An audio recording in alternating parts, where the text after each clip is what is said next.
السلام علیکم ورحمۃ اللہ وبرکاتہ۔ آج کی اس ویڈیو میں بات کریں گے خواب میں قرآن مجید بیچنا کیسا۔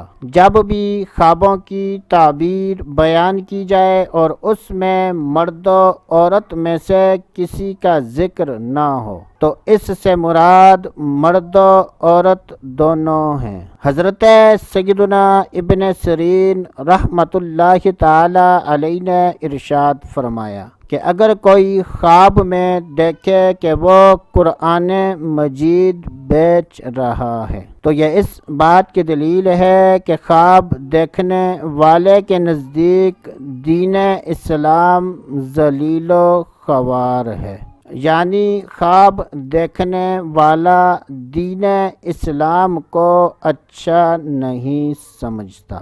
اللہ عز و جل سے دعا ہے کہ اللہ عز و جل ہمیں اچھے خواب دیکھنے اور برے خوابوں سے بچنے کی توفیق عطا فرمائے۔ تو دوستو ابھی کے لیے اتنا ہی، اگلی ویڈیو تک اجازت، اللہ حافظ۔